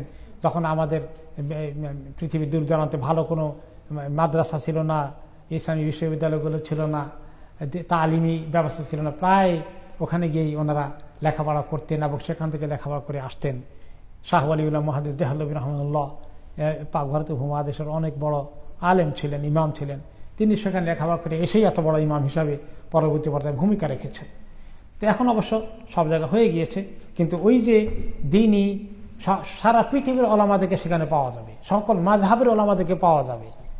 সেখানে এত দিনই ফায়দাগুলো আছে, দুনিয়াবি ফায়দাও আছে। দুনিয়াবি ফায়দার মধ্যে সেখানে কি আছে? হজ উপলক্ষে বিজনেস কেমন হয়, কত লোকের রিজিকের ব্যবস্থা হয়, কত লোকের চাকরির ব্যবস্থা হয়। হজ ওমরা সারা বছর ট্রাভেল এজেন্সিগুলো কি পরিমাণ ইনকাম করে, ব্যবসা করে, হালাল ব্যবসা, খারাপের কিছু না। এয়ারলাইন্সগুলো কেমন ব্যবসা করে, হোটেলগুলো কেমন ব্যবসা করে। অবশ্য তারা টু মাচ কমার্শিয়াল হয়ে যায়। হোটেলগুলো মাঝে মধ্যে মানুষের উপর ডাকাতি করে, টু মাচ করে ফেলে। আল্লাহ দিনের খেদমত হাজিদেরকে করার সুযোগ হয়েছে, তোমরা একটু লাভ একটু কম করো। অবশ্য ট্রাভেল এজেন্টগুলো খুব বেশি লাভ করতে পারে না, বেশি করে ওখানে এই হোটেলওয়ালাগুলো। তো এইগুলো যাই হোক, এরপরে যা বেচা কিনা হয় জিনিসপত্র মার্কেটগুলোকে, মক্কা মদিনা থেকে সারা দুনিয়ার মানুষ হাদিয়া তোফা কিনে যা নিয়ে যায়। হ্যাঁ, মানে এই যে ইকোনমিক যে আপনার হয়, ট্রানজ্যাকশন হয়, এটাতে বিশাল কত লোকের কর্মসংস্থান হয়ে যায়। এবং হজের সময় আগের জমানায় লোকেরা যারা হাজিরা তারা অনেক জিনিসপত্র নিয়ে যেতেন, সেখানে গিয়ে বিক্রি করতেন, এতে তাদের অনেক খরচও উঠে যেত। হ্যাঁ, এখন অবশ্য একটু কমে গেছে। তারপরে দেখবেন যে কোনো কোনো এলাকার লোকেরা, মালয়েশিয়ান ইন্দোনেশিয়ানরা মাঝে মধ্যে নিয়ে বসে, তারা কিছু তাদের খরচ উঠানোর চেষ্টা করে। আগের জমানায় প্রায় এরকম করতে বেশি বেশি। এখন গভর্নমেন্টও এগুলো করে, ফ্যাসিলিটি মার্কেটে বেশি হয়ে গেছে, কিছু তাদেরকে মিউনিসিপ্যালিটি তাড়া করে। যাই হোক, স্টিল প্রচুর পরিমাণ লোকের ইনকাম হজ ওমরা কেন্দ্রিক, লক্ষ কোটি লোকের ইনকাম। কারণ এই লক্ষ লোকের ইনকাম খায় তাদের ছেলে মেয়ে, পরিবার পরিজন, এবং তাদের এভাবে হচ্ছে। এই জন্য আল্লাহর ঘরের উসিলায় বিশাল মানে মানুষের রিজিকের ব্যবস্থাও খুলে যায়। এটাও দুনিয়াবি ফায়দা যথেষ্ট আল্লাহ তাআলা দিয়েছেন সেই উপলক্ষে। ওয়ায়াযকুরু ইসমাল্লাহি ফি আইয়ামিন মা'লুমাত, আর সেখানে হজ উপলক্ষে গিয়ে তারা আল্লাহ তাআলার কাছে কয়েকদিন তারা কি করবে, আল্লাহকে বেশি করে ডাকবে। বিশেষ করে যখন তারা পশু কোরবানি করবে হজের সময়, সবাই পশু কোরবানি করে বিসমিল্লাহ আল্লাহু আকবার বলবে, তাই না? এই যে আল্লাহর নাম নেবে কোরবানির সময়, অনেক বেশি করে কোরবানি দেবে। এই জিনিসটা কোরবানির মধ্যে আল্লাহর নাম পড়া এবং যে কোনো পশু কোরবানি জবাইয়ের মধ্যেও আল্লাহর নাম পড়া, এটা কিন্তু অনেক বড় একটি ইবাদত। এটা ছোট্ট কাজ, বিসমিল্লাহ আল্লাহু আকবার বলছি। কোরবানি ইটসেলফ অনেক বড় ইবাদত আমরা জানি, কিন্তু কোরবানি ছাড়াও পশু জবাই করতে আমরা কি বলি? বিসমিল্লাহ আল্লাহু আকবার, হালাল হওয়ার জন্য। এটাকে আল্লাহ এত বড় গুরুত্ব দিয়েছেন কেন? গরু তো হালাল, চিকেন হালাল, হাঁস মুরগি হালাল, এগুলোকে অন্য তরিকা করে কেটে ফেললে তো হতো। কিন্তু কেন যে যুগে যুগে শিরকওয়ালারা তারা জবাই করতো কার নামে? তাদের মূর্তিগুলোর নামে। শিরক, পৃথিবীতে শিরক এসেছে, এই শিরকের অন্যতম আমল হলো তাদের নামে জবাই করা। আল্লাহ তাআলা সেই শিরককে উৎখাত করে আল্লাহ নামে জবাই করাটার তাওহীদকে কায়েম করতে চান পৃথিবীতে। এই জন্য বিশেষ করে কোরবানি যখন দেওয়া হয় আল্লাহর নামে, এখানে তাওহীদ প্রতিষ্ঠিত হয়ে যায়। আল্লাহু আকবার, আল্লাহ সবচেয়ে বড়। হ্যাঁ, এই কথাটা সাবিত হয়ে যায়। মিন বাহিমাতিল আনাম, তাদেরকে যে রিজিক দিয়েছেন এই গবাদি পশুগুলো, এগুলোকে তারা কোরবানি করে হজ উপলক্ষে। অনেক কোরবানি হয় এবং কোরবানির জন্য এটা অনেক ব্যবসা হয়। সারা দুনিয়া থেকে কোরবানির পশুগুলো মক্কায় নিয়ে আসা হয়, এগুলো বিক্রি হয়। এটাও বিশাল ব্যবসা বাণিজ্যের রিজিকের সোর্স হয়ে গেছে মানুষের জন্যে। তো এগুলো তোমরা যখন করো, আল্লাহর নামে জবাই করো, এটা অনেক বড় একটি ইবাদত। এটা ইবাদত, এই কোরবানির ইবাদত কয়দিন থাকবে সেটা এখন আল্লাহ তাআলা বলছেন যে ফি আইয়ামিন মা'লুমাত, নির্দিষ্ট কয়েকটি দিনে। এই নির্দিষ্ট কয়েকটি দিন হচ্ছে 10 তারিখ, যেটা ঈদের দিন, ঈদুল আদহা, কোরবানির দিনটি। তারপরের দিন 11, তারপরের দিন 12। অধিকাংশ ওলামাদের দৃষ্টিতে এই 3 দিন কোরবানি, 10, 11, 12। আবার কেউ কেউ 13 তারিখ আসরের আগ পর্যন্ত কোরবানি অ্যালাউ করেছেন, আইয়ামে তাশরিকের শেষ দিন পর্যন্ত। এটা কোনো কোনো মাযহাবে অ্যালাউড আছে। ইখতিলাফ থাকলেও দুইটাই পক্ষে মোটামুটি দলিল আছে। তো এইভাবে হজের মধ্যে তারা তাদের পশুগুলোকে কোরবানি করবে। কোন কোন পশু কোরবানি করা যাবে এইটার লিস্ট কি? 1 নম্বরে তো হলো উট, সবচেয়ে ফজিলতের। তারপরে ফজিলতের হলো গরু, তারপরে ফজিলতের হলো ছাগল, ভেড়া, ছাগল অথবা ভেড়া, এই কয়টা হলো? এই চারটা, এই চারটাই কোরবানি পড়ে। তো চারটার কেয়ারবে আবার কিছু কিছু ঢুকে, যেমন গরুর কেয়ারবে ঢুকে কোনটা? মহিষ, মানে বড় গরু আর কি, এটা ঢুকে।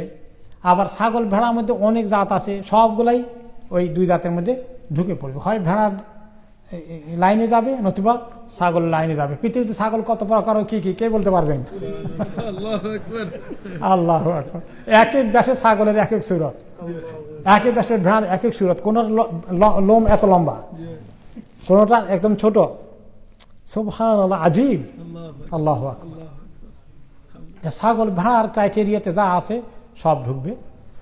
এরপরে গরুর মধ্যে বন গরু বলেন, আর সাধারণ আমাদের দেশের গরু বলেন, অথবা আপনার মহিষ বলেন, সবগুলোই ওই তার মধ্যে ঢুকে। এই চারটা আল্লাহর কাছে কোরবানির জন্য কবুল হবে, এর বাইরে নয়। হাঁস মুরগি কোরবানি দেওয়া যাবে না। হ্যাঁ, তো এই জাতীয় জিনিসগুলোকে, এগুলো হালাল আছে কিন্তু এগুলো কোরবানির জন্য। কোরবানির জন্য এই বাহিমাতুল আনাম, মানে যেগুলো চতুষ্পদ প্রাণী, এগুলো হওয়া লাগবে, যেগুলোকে আমরা বলি ক্যাটল, বাংলাতে বলে গবাদি পশু, এগুলো ক্রাইটেরিয়াতে পড়ে। বাহিমাতুল আনআম, যার নামে সূরা আল আনআম নাম হয়েছে, সেখানে কোন কোন প্রাণী হালাল, এই ক্যাটাগরিগুলো আল্লাহ তাআলা সেই সূরা আনআমে বলেছেন। সেই নামে একটা সূরাই আল্লাহ তাআলা দিয়েছেন ব্যাখ্যা করার জন্য। তো এইখানে এই 4 দিন বা 3 দিন তোমরা কোরবানি করবে। আলামা রাযাকাহুম, এই কোরবানি যে করে, আপনার গরু, আপনার ছাগল আপনার টাকা দিয়ে কিনেছেন, আমার টাকা দিয়ে কিনেছি, কিন্তু রিজিকটা কার কাছ থেকে এসেছে? আলামা রাযাকাহুম, তিনি তাদেরকে যে রিজিক দিয়েছেন, তিনি দিয়েছেন, সেই রিজিক থেকে তারা কোরবানি করে। ফাকুলু মিনহা ওয়া আত'ইমুল বাঈসাল ফাকির, তোমরা এই কোরবানি করার পরে সব ফেলে দিতে হবে না। আল্লাহর নামে কোরবানি করেছি, সব অন্যকে দিয়ে দিতে হবে। আমি খাওয়া হালাল আছে? আছে, তোমরাও খাও, সব দিয়ে দিতে হবে না, তোমরাও খাও। ফাকুলু মিনহা ওয়া আত'ইমুল বাঈসাল ফাকির, আর শুধু নিজে খেও না, যারা কষ্টে আছে, অভাব অনটনে আছে, যারা হাত পাতে, এই অভাবগ্রস্ত লোকদেরকে সেখান থেকে দাও। তাহলে আমরা যখন কোরবানি করি, চাই হজে করি আর বাইরে করি, এই কোরবানি কথাটা আমভাবে নেই। তো কোরবানি করার মধ্যে শুধু নিজের খাওয়ার প্ল্যানটাই মজবুত না করে অন্যদেরকে খাওয়ানোর একটা পরিকল্পনা থাকা দরকার। তো এটাকে 3 ভাগের জন্য একটা রেকমেন্ডেশন এসেছে, যে 1 ভাগ নিজেরা খেলাম, বা যারা আত্মীয় স্বজন আসলে খাওয়ালাম, আরেক ভাগ গরিবকে দিলাম, আরেক ভাগ আমরা একটু জমা করে রাখলাম, ফ্রিজে রাখি আর যেভাবেই রাখি। এই হলো রেকমেন্ডেশন, মানে এইরকম করাই উচিত। এর কমে যদি কেউ বেশি দেয় আরো ভালো, কিন্তু দেওয়ার যদি নিয়ত না থাকে, শুধু খাওয়ার নিয়ত থাকে, তাহলে তো হালাল হয়ে গেল, হারাম হবে না। কিন্তু যে আল্লাহ তাআলা বলছে তুমি খাও আর গরিবদেরকে খাওয়াও, সেটা তো হলো না পালন ঠিক মতো। এই জন্য খাওয়ানোর জন্য গরিব মিসকিনদেরকে, আসলে সত্যি কথা, আমাদের দেশের কথা ধরেন, আফ্রিকার বহু দেশে আছে যেখানে গরিব মানুষ বেশি, তারা প্রতিদিন কি গোশত কিনতে পারে? প্রতি সপ্তাহে পারে? প্রতি মাসে পারে? কেউ কেউ আছেন, অনেক মানুষ আছে মাসে একবার গোশত কেনার তৌফিক তাদের নেই, বছরে 1-2 বার হয় কিনা আল্লাহ ভালো জানেন। তো এদের জন্য এরা অপেক্ষা থাকে কখন কোরবানি আসবে, আমরা একটু খাবো।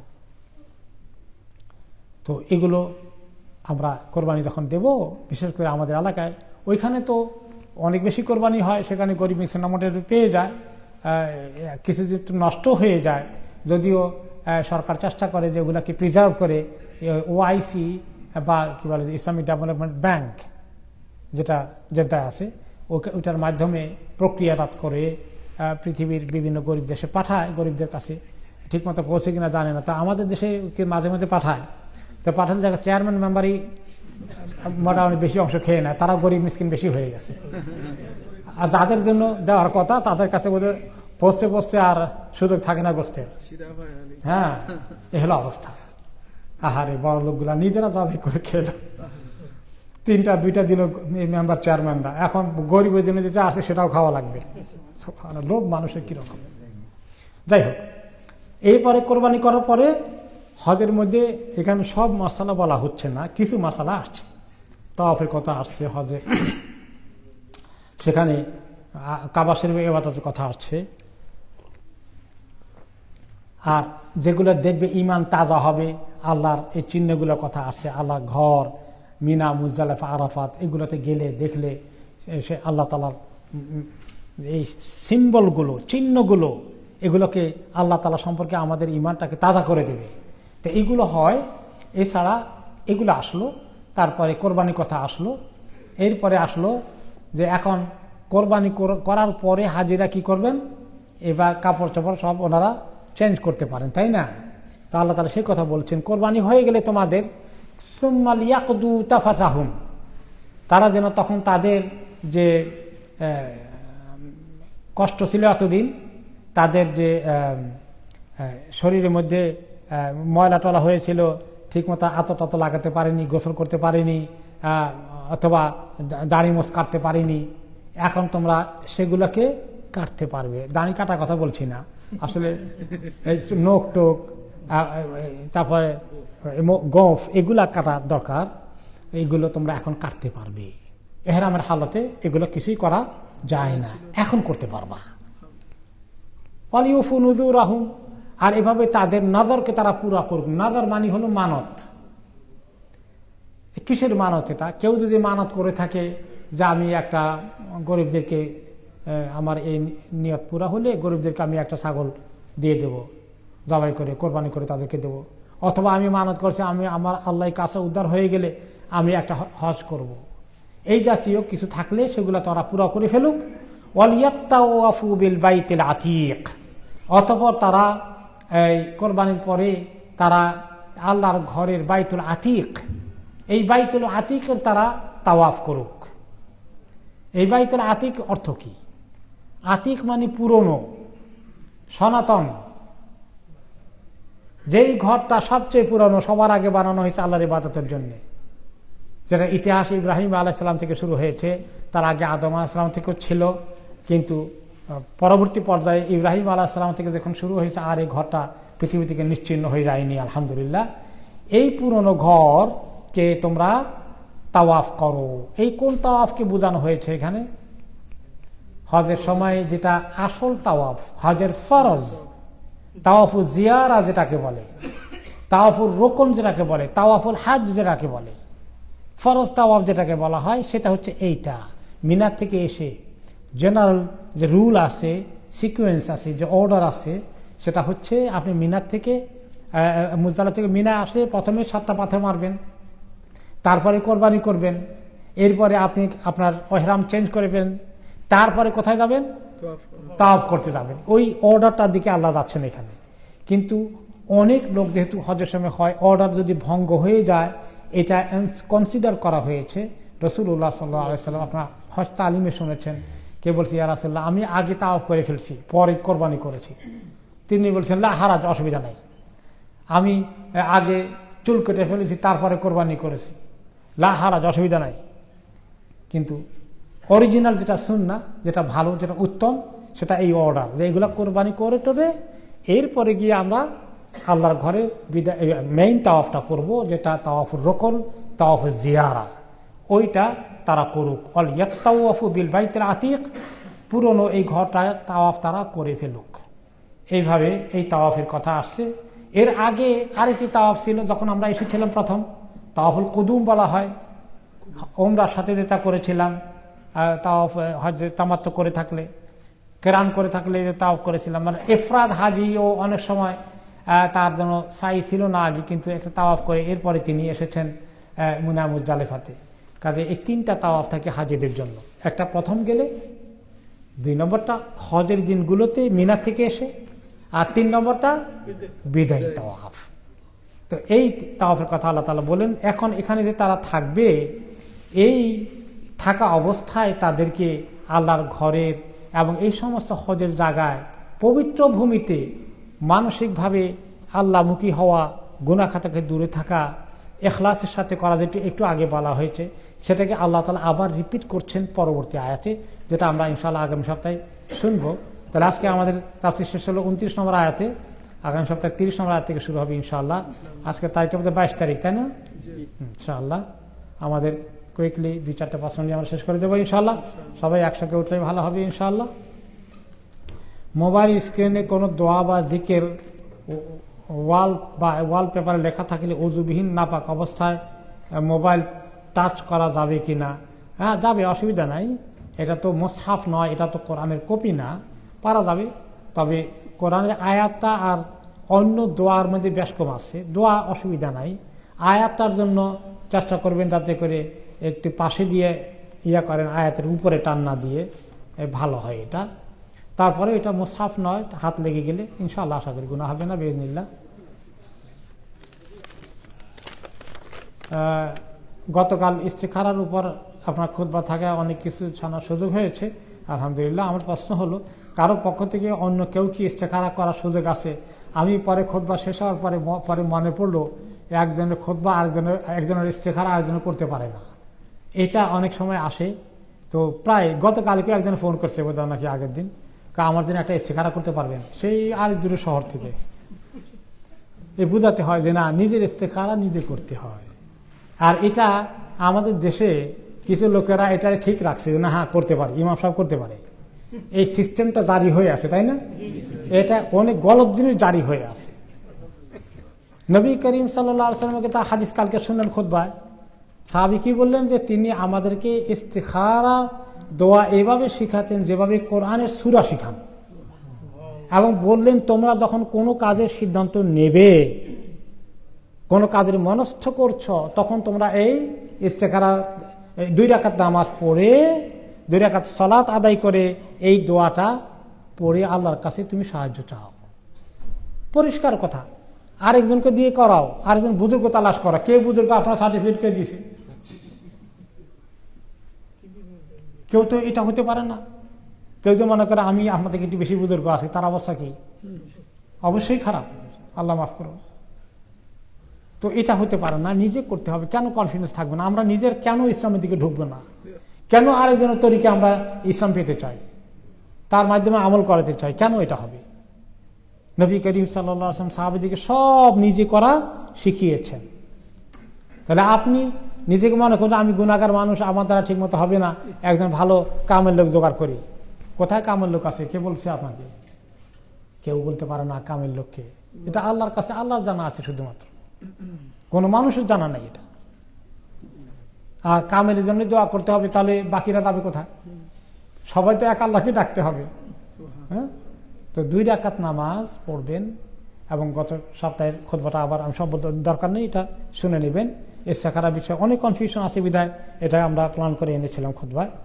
তো যাই হোক, বাংলাদেশ থেকে এই দেশে ভিজিটে এসে পয়সার বিনিময়ে ইস্তিখারা করেছেন এমন একজন হুজুরকে আমি দেখেছি।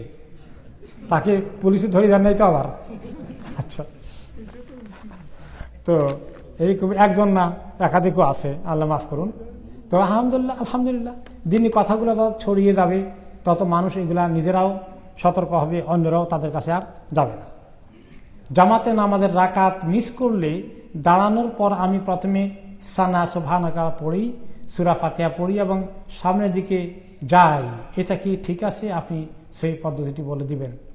আপনি জামাতে নামাজ পড়লে সুবহানাকা তো পড়বেন, ঠিকই আছে। আর সূরা ফাতিহা পড়ার কথা, এটা নিয়ে লম্বা চড়া ইখতিলাফ আছে। 3টা মতামত আছে বড় সহ। একটা হলো যে ইমাম যেখানে জোরে পড়ে, আসতে পড়ে, কোনো কথা নেই, আপনাকে ফাতিহা পড়তেই হবে, এটা অনেক ফুকাহাদের মত আছে, তারাও হাদিস থেকে দলিল জোগাড় করে। আবার কিছু ইমামরা বলেছেন যে না, কোনোটাই পড়া লাগবে না, ইমাম আসতে পড়ুক জোরে পড়ুক, তুমি সুবহানাল্লাহ পড়ে চুপ করে বসে থাকো, রুকুর সময় রুকুতে যাবা, তার আগে তোমার কিছু নাই, খালি চুপ করে থাকো। এলে 2 নম্বর, তাই না? এই 2টার মাঝখানে আছে 3 নম্বর। সেটা কি? যে যখন ইমাম জোরে পড়ে যে যে রাকাতগুলোতে, সেখানে মুক্তাদি পড়বে না। যে আয়াতগুলোতে আসতে পড়ে সেখানে মুক্তাদি পড়তে হবে। এটা 2টার মাঝখানে। অনেক মুহাক্কিক ওলামায়ে কেরাম মাঝখানেটাকেই পছন্দ করেছেন। সবগুলো হাদিসকে মিলালে এটা একটা ব্যালেন্স অপিনিয়ন। যে কোনো ইয়েতে বলেছে, একটা হাদিস আছে ফাতিহা না পড়লে নামাজ হবেই না, এই কারণে এটা পড়তে হবে। তাহলে ফজরের মধ্যে কোন ফাতিহা পড়ার দরকার আছে না। জোহরের কয় রাকাতে ফাতিহা পড়তে হবে? চার রাকাতে। মাগরিবের কয় রাকাতে মুক্তাদি পড়বে? এশার কয় রাকাতে পড়বে? হ্যাঁ, থ্যাংক ইউ, এটা হয়ে গেছে মাশাআল্লাহ। এটা হলো সবচেয়ে ব্যালেন্সড অপিনিয়ন। কিন্তু কেউ যদি আরেকটা পড়েন যে না কোনোটাতেই পড়তে হবে না, এটাও অনেক ইমামরা ফতোয়া দিয়েছেন, নামাজ হবে না এরকম মনে করার কোনো কারণ নেই। আর প্রত্যেকটাতে পড়তে হবে, জোরে পড়ুক আস্তে পড়ুক, এটাও ফতোয়া দিয়েছেন, এটাও ঠিক আছে। কিন্তু ব্যালেন্সটা আমার কাছে মনে হয়েছে যে অনেক ইমামরা এটাকে পছন্দ করেছে। আচ্ছা, এখন এখানে প্রশ্ন ছিল জামাতের নামাজের রাকাত মিস করলে বলেছেন, সরি জামাত মিস করে ফেলেছেন, তখন মিস করলে দাঁড়ানোর পরে আমি প্রথমে সানা, ওকে সরি, এটা ঠিক আছে। আপনার প্রথমে সানা পড়ছেন, সুবহানাকা পড়ছেন, তারপর সূরা ফাতিহা পড়ছেন, এবং তারপরে সামনের দিকে আপনার যেটা মিস করেছেন সেটাকে আপনি কমপ্লিট করেন। এই তরিকাটা ঠিক আছে, কিন্তু এটার বিপরীত, এইটা অনেক ফুকাহারা এই তরিকা নিয়েছেন। আবার কিছু ইমামগণ আরেক তরিকা নিয়েছেন। সেটা কি? যে দেখো, তুমি যদি 4 রাকাত নামাজের দ্বিতীয় রাকাতে ঢুকে থাকো, তাহলে তুমি এখন 1 রাকাত পড়তে হবে। তোমার যে 3টা পেয়েছ সেই 3টার অর্ডার হবে 1, 2, 3, তোমার হয়ে গেছে। এখন তুমি 4 নম্বরটা কমপ্লিট করবা। 4 নম্বরটা হলে সেখানে 4 নম্বর রাকাতে কি পড়া লাগে? শুধু সূরা ফাতিহা, অন্য কোনো সূরা নেই। সুবহানাকা আছে, সেটাও নেই। এই দোনো তরিকার কথা ফুকাহাদের পক্ষ থেকে এসেছে। যেটা আপনি পছন্দ করেন, দুইটা জায়েজ আছে। আশা করি এইবার প্রশ্ন এটা ক্লিয়ার হয়েছে। অবশ্য আগেটা আরো কিছুদিন সেটা ক্লিয়ার হয়ে গেছে। একশিলা কাতারে ফাঁকা থাকলে, মানে সফের মধ্যে ফাঁক থাকলে সালাত চলা অবস্থা অনেকে কাতারে ঢুকে যান, এটা কি ঠিক আছে? ফাঁক থাকলে তো ঢুকতেই হবে, ফাঁক রাখছেন কারণ। এখন মুশকিল হয়ে গেল যে একজন আস্ত মানুষের ফাঁক থাকলে তো ঢুকাই ইজি। এখন কিছু কিছু লোকে আইদার আস্ত মানুষের ফাঁক রাখেন, তাহলে একজন ঢুকতে পারে, অর্ধেক মানুষের ফাঁক রাখে শুধু। এখন কি করা? এখন আরেকজন ঢুকলে বাকি 2 জনে এরকম অসুবিধা হয়ে যায়। না ঢুকলে এখানে শয়তান ঢুকবে। এখন কি চান, শয়তান ঢুকতো না মানুষ ঢুকতো? তাহলে ফাঁক যেহেতু রাখছেন, মানুষকে ঢুকান নড়াচড়া করে, বিরক্ত হইন না তার প্রতি। আপনি ফাঁক রাখছেন কখন? মানুষকে ঢুকতে দেন, তাহলে শয়তান ঢুকতে পারবে না। আর যে ফাঁক রাখেন, তাহলে শয়তান ঢুকবে আপনার নামাজকে নষ্ট করার জন্য। তো কিছু লোক বলে যে না, শয়তান থাকুক, এটাই ভালো, মানুষ ঢুকলে আমার ডিস্টার্ব হয়।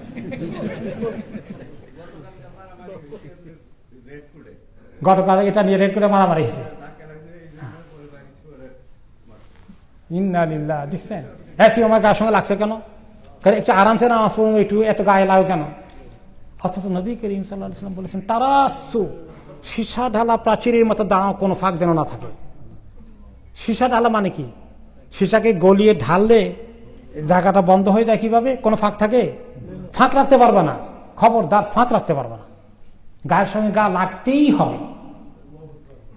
এই জিনিসটা আরব ওয়ার্ল্ডে যেভাবে মজবুত করে চর্চা হয়েছে, আমাদের দেশে হয়েছে, পাক ভারত মহাদেশে এটা একটা বিরাট গলত। আমি মাদ্রাসায় পড়েছি, মাদ্রাসায় কিছু পড়িয়েছিও, আমরা একটা বিশাল মিস্টেক করেছি না। আমাদের এই মাসালাটা আমাদের দেশে শেখানো গুরুত্ব দিয়ে হয় নাই, অনেকেই করে নাই, অনেকেই মিস করেছে।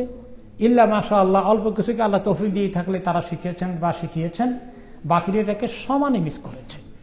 আপনি মসজিদে ঢুকলেই বুঝবেন এটা কি পাক ভারত উপমহাদেশের মসজিদ না আরব দেশের মসজিদ, বুঝাই যাবে। তো এই জিনিসটা আমাদের ইমপ্রুভ করতে হবে। আমাদের অনেক মুরব্বীরা খুবই বিরক্ত হয়ে যান, একটু দাঁড়ালে গায়ে লাগলেই বিরক্ত হয়ে যান,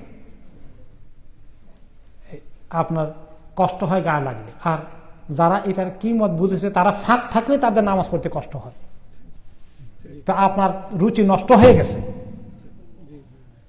আপনি ভালো জিনিসটাকে মন্দ হিসাবে নিয়ে নিচ্ছেন, বরদাস্ত করতে পারছেন না। আপনার রুচি ঠিক করেন, দেখবেন যে গায়ে লাগলে আপনার আরাম লাগতেছে, কোনো কষ্ট লাগে না। আল্লাহ মাফ করে। তারপরেও আপনি যদি ফাঁক দেখেন, ফাঁক দেখলে এখন ঢুকতে গেলে আপনি একটু হিসাব নিকাশ করে ঢুকেন। যদি দেখেন যে একেবারে কম ফাঁক, আমি বন্ধ করতে চাই, ওই 2 জন যে পরে নামাজে পড়ে আপনাকে নিয়ে having a go to you on you, তো কি দরকার আছে ওদেরকে নামাজের পরে আপনি নসিহত করেন, ভাই আপনারা দুজন অনেক ফাঁক রেখেছিলেন, এটা তো ঠিক না, বুঝাই দিয়েন। দেখা যাচ্ছে যে আমি দাঁড়াইছি, এখন ওইদিকে গেলে ওইদিকে ফাঁকটা বন্ধ হয়, ওইদিকে গেলে মানে ফাঁক, তখন করণীয় কি? এটা আমি এই বিপদে মাঝে মাঝে পড়ি অন্যান্য কিছু নামাজ পড়তে গেলে। আমি দাঁড়িয়েছি দুই পাশে, দেখি যে এই পাশের লোকে এতটুকুন ফাঁক দিয়ে দাঁড়িয়েছে, ওই পাশের লোক অতটুকুন ফাঁক দিয়ে দাঁড়িয়েছে আমার থেকে। এখন আমি যদি এইদিকে আবার বন্ধ করতে যাই, ওইদিকে ফাঁক বড় হয়ে যায়। সুবহানাল্লাহ। মানে ইসলামের আমলগুলো না করলে দুর্গতি যা হওয়ার তাই হয় আর কি। আল্লাহ মাফ করুন। এখন আপনি আপনার চেষ্টা করবেন, তো আল্লাহ তৌফিক দিয়েছেন, রাইট। মসজিদের সামনের দরজা ফজরে খোলা হয় না, এই জন্য আমরা কয়েকজন জামাতে আসি না, গুনাহ হবে। মানে আমাদের মসজিদটাকে বিন করছেন। ব্যাপার হলো যে ওই করোনার পরে আমরা তো কিছুটা ওই রেস্ট্রিকশন মেনটেন করতে হয়েছে, মাস্ক পরাটা থেকে শুরু করে আমাদের, এই জন্য একদিকে খোলা রাখা হয়েছে। এখন আবার কিছু কিছু সিকিউরিটির ম্যাটারও আছে। আর একদিকে খোলা রাখতে গেলে মনে করেন যে কোনো ক্রিমিনাল ক্রাইম টাইম করে টরে, এই জন্য তো এই দেশটা তো এত নিরাপদ নয়, অন্তত বিশেষ করে ইসলামোফোবিয়া থেকে শুরু করে কিছু এগুলোও আছে। দুই দিকে লোক লিখতে গেলে আপনার মসজিদের খরচ বাড়ে, ইত্যাদি করতে হয়। তবুও আপনার প্যান্ডামিক চলে গেলে কিছুটা হয়তো এটা কনসিডার করবেন আমাদের কমিটি, আমরা ইনশাল্লাহ এটা তাদের দৃষ্টিতে দেব, দেখা যাক আল্লাহ তাআলা কি করেন। তো এখন এটা কারণে রাগ করে আর মসজিদে আসবেন না। আচ্ছা বলেন দেখি, এই কদ্দুর ঘুরে আসলে 2 থেকে 3 মিনিট যাবে, 1 নম্বরে সময় মাত্র 2 মিনিটে বেশি লাগবে না। 2 নম্বরে আপনার লস হয়েছে না লাভ হয়েছে? কত লাভ হয়েছে? প্রতিটি কদম দিবেন যে 1 কদমে আপনার একটা গুনাহ মাফ হয়ে যাবে, আরেক ডিগ্রি আল্লাহর কাছে উপরের দিকে উঠলেন। আল্লাহু আকবার। একেবারে সহিহ হাদিস। তো আপনার যদি হাঁটা 1-2 মিনিট বেশি হয়, আল্লাহ আপনার মনে এত কষ্ট রাগ করে আপনি ঘরে নামাজ পড়েন, আপনার যে অনেক লাভ বেশি হবে। যারা এখান দিয়ে আসা, এদিকে যাদের বাড়ি, তাদের তুলনায় আল্লাহ যে আপনাকে অনেক বেশি সওয়াব দিবেন, কিয়ামতের দিন সেগুলো দেখলে তো আপনি মাথায় হাত দিয়ে কাঁদবেন শুধু, আল্লাহ আমি কি করেছি, আমি মিস্টেক করেছি, আমার উচিত ছিল ওখানে ঘুরে যাওয়া। আপনি সেদিন আফসোস করবেন, এখন আপনি দুনিয়ার মধ্যে আফসোস করতেছেন, রাগ করতেছেন, সেদিন আপনার আফসোস বেশি হবে।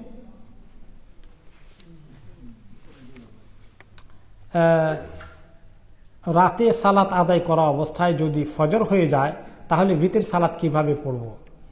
প্ল্যান করতে পারলে ভালো হয় যে কয়টায় ফজর ওয়াক্ত শুরু হয়ে যায়, তার আগে যেন আমি আমার ভিতরটা পড়তে পারি, 5-10 মিনিট আগে আমি তাহাজ্জুদ শেষ করে দেই, এটা প্ল্যান করা ভালো। ইন কেস আপনি খেয়াল করেন নাই আজান হয়ে গেছে, তাহলে আপনি চট করেই ভিতরটা পড়ে নেবেন ফজরের আগে, তারপরে আপনি ফজর সুন্নাত পড়বেন। ঘুম থেকে যদি দেখি ফজর শুরু হয়ে গেছে, তাহলে ভিতর কীভাবে পড়ব? এরপরে ফজরের ওয়াক্তের ভিতরে যদি দেখেন যে আপনার ফজর একদম লাস্ট মোমেন্টে নয়, আপনি ভিতর পড়ে ফজর পড়তে পারবেন, তাহলে ভিতর পড়ে নেওয়া উচিত।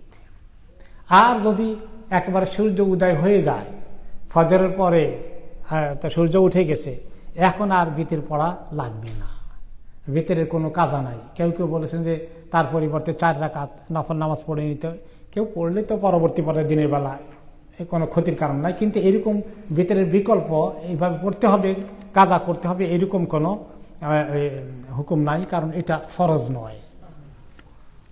এটা কেউ কেউ বলবেন যে ফরজ না ওয়াজিব, ওয়াজিব সব ইমামরা ওয়াজিব বলেন নাই, অনেকে গুরুত্বপূর্ণ সুন্নত বলেছেন, কাজেই এটার জন্য কাজা করতে হবে না। সুদ মারাত্মক কবিরা গুনাহ, যারা সুদ খায় তাদের অনেক বড় গুনাহ হয়। এখন যারা সুদ দেয়, নিয়মিত লোন নিয়ে ইন্টারেস্ট পে করে, তাদের কি সমান গুনাহ হয়?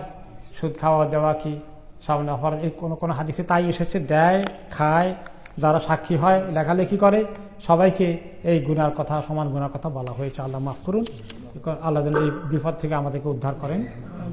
স্ত্রীর মা মারা গেলে শ্বশুর যদি দ্বিতীয় বিয়ে করেন, ওই মহিলা স্ত্রীর সৎ মা কি মাহরাম হবেন?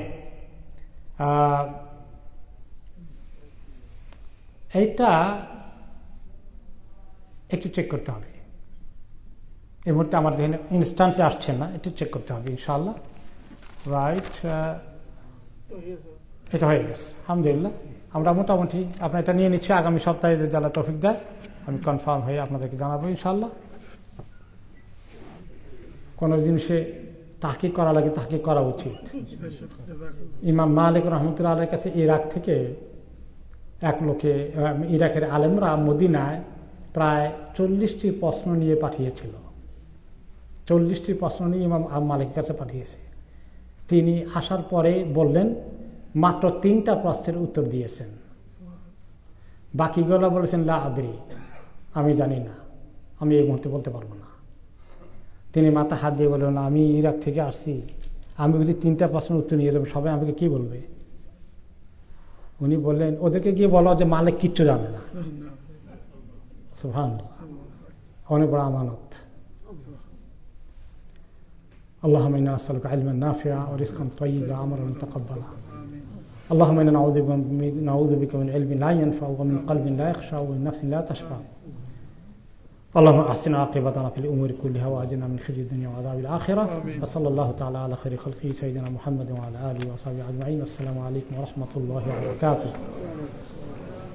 الحمد لله، جزاك الله خير.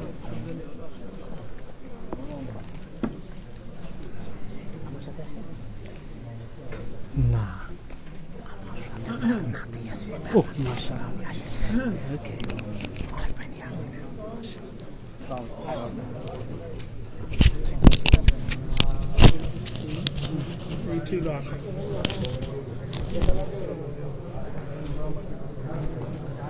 السلام عليكم ورحمة الله وبركاته. جزاك الله خيرا سيدي অনলাইন ভাই বোনের খোলা আপনারা অনেক সময় কোরআন তাফসীর শুনছেন, ধারাবাহিক তাফসীর আমরা ইসলামী মসজিদ থেকে আর শেখ আব্দুল কারীম সাহেব আলোচনা করছেন। প্লিজ আপনারা যদি একটুকু মনে করেন এটা আপনার নিজের ফায়দা হইব, অন্যজনের ফায়দা হইব, তাহলে প্লিজ এই জিনিসটা শেয়ার করবা। আপনারা শেয়ারের মাধ্যমে অন্যজনের বাজানে সফ পাইবা। আপনারা এই শেয়ারের কারণে যেহেতু মানুষে আপনার টাইমলাইনের মাঝে আসছেন, আপনার লগে ফ্রেন্ড লিস্টে আছেন, তারা কিন্তু এই লাইভে ঢুকার লগে লগে সফ পাইবা হইবা কিলা খান। কারণ শাখে প্রথমে সময় লাইভ স্টার্ট করছেন, প্রথমে কিন্তু কোরআন তিলাওয়াত থেকে স্টার্ট করছেন। সো কোরআন তিলাওয়াত পড়লে যে সব, শুনলে সমান সব, তাকে আমরা বেশি বেশি করে বলা খাম শেয়ার করে অন্যজনে শোনার সুযোগ করে দিই। আপনি যদি সায়েন্স লিটার লাইনের লগে অংশগ্রহণ করিয়া এইরকম লাইভ তাফসীর কিংবা ইসলামিক প্রোগ্রাম কিংবা অনুষ্ঠান, বিভিন্ন বাজারঘাট, বিভিন্ন প্রোগ্রাম থেকে যতটা অ্যাডমিন হইয়া সিলেটি অনলাইনেও প্লিজ আমরা ইনবক্সে যোগাযোগ করবা। ইনশাআল্লাহ আপনারাও এই সুযোগ অংশগ্রহণ করতে পারবা। বলা থাকবা, দোয়া করবা, আর বেশি বেশি করে আল্লাহ যিকির করবা। সুবহানাল্লাহ, আলহামদুলিল্লাহ, লা ইলাহা ইল্লাল্লাহ, আল্লাহু আকবার, সুবহানাল্লাহি বিহামদিহি, সুবহানাল্লাহিল আযীম, আস্তাগফিরুল্লাহ, ইন্নাল্লাহু গফুরুর রহিম। এই তাসবিহ ইস্তিগফার বেশি বেশি করে করবা, আর একজনের আদনে মাফ করে দিবা, বেশি করে একজনের আদন লাগি দোয়া করবা। মনে রাখবা রাসূল সাল্লাল্লাহু আলাইহি ওয়াসাল্লামে কইছেন, এক মুমিন মুসলমানে আর এক মুমিন মুসলমানের আফর খেতে সময় দোয়া করবা, ফেরেশতা আল্লাহ তাআলা লাগি দোয়া করবা।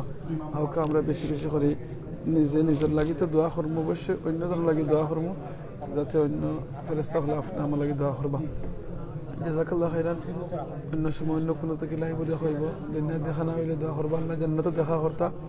আর জান্নাতের দোয়া হইল ইয়া আল্লাহুম্মা ইন্নী আসআলুকাল জান্নাহ ওয়া আউযু বিকা মিনান নার, আল্লাহুম্মা ইন্নী আসআলুকাল জান্নাহ ওয়া আউযু বিকা মিনান নার, আল্লাহুম্মা ইন্নী আসআলুকাল জান্নাহ ওয়া আউযু বিকা মিনান নার। রাসূল সাল্লাল্লাহু আলাইহি ওয়াসাল্লাম কইছেন যে বান্দা কিংবা বান্দী এই দোয়া 3বার পড়বা, জান্নাতে আল্লাহর কাছে রিকোয়েস্ট করবা, আল্লাহ তাআলা জান্নাত দিলেও কা, জাহান্নামে রিকোয়েস্ট করবা, আল্লাহ তাআলা জাহান্নাম থেকে মাফ করে দিলেও কা। তাও আমরা বেশি করে দোয়া নিজে করি, অন্যজনদের করা লাগে উৎসাহিত করি। আজকে বিদায় ওখান থেকে সুবহানাকা আল্লাহুম্মা ওয়া বিহামদিকা আশহাদু আন লা ইলাহা ইল্লা আনতা আস্তাগফিরুকা ওয়া আতুবু ইলাইক, ইন্নাকাল গফুরুর রহিম। আসসালামু আলাইকুম ওয়া রাহমাতুল্লাহি ওয়া বারাকাতুহু।